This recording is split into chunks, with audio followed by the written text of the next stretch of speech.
Good morning. Today is August 30th, 2013, and this is the week in review, or should I say 2 week in review, because last week we had some technical difficulties that prevented you from seeing my smiling face. But I'm back this week, and with September right around the corner and the thoughts of football and fall and the leaves turning, every superintendent starts to get a little bit more bounce in their step after the summer. But summer is not over, and we cannot let our guard down. The heat and humidity have returned, and with that brings disease pressure. We have applied our standard preventative plant protectant application. We did that this week, so I don't anticipate any severe outbreaks. We are protected, but we still, like I said, cannot let our guard down.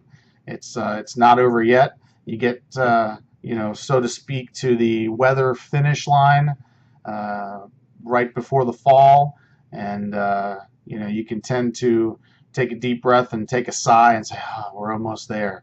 But you cannot let your guard down until you see the first frost. So that's the approach that we take.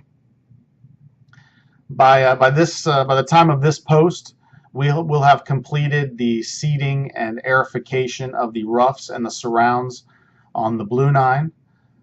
This process will take a break next week so that we can install some sod in a few areas, most notably some bunker faces, and the small approach on 3 white. The approach on 3 white, it's become necessary to change that back to tall fescue and maintain that as rough.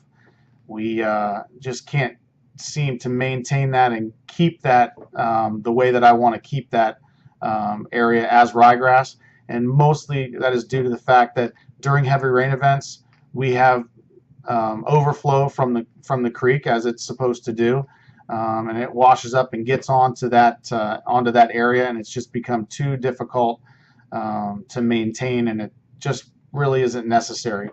From a golfing standpoint, you won't see a difference. It will be maintained as rough and mowed accordingly with the surround area, so you won't see a noticeable difference as far as playability. Aesthetics, you will notice a huge difference, and that's what I'm looking for there. That process will start next week. We will continue with the rough and surround aerification going forward on the following week of the 9th, and continue until we finish, and then that will roll right into greens and fairway and tee aerification. So I'm looking forward to that. I love this time of year. It just gets us ready for the next season, and it's basically you put in all your work now, and it provides you, with the agronomics, the seeding. I mean, it's just everything goes into all the work you put into it now. You bear the fruit in the spring and the summer. So we will see that next season. New traction matting has been ordered for the bridges. The material that we've ordered is going to be more durable than the material that we currently have. As many of you will notice if you are walkers, and actually if you drive over the bridges, that material just has not performed the way that it should have or needs to. It started to flake and peel and just did not perform the way that I wanted it to. So the new material, which is scheduled to be delivered next Friday, and then will be installed the week of the 9th as well, will be a much more durable surface.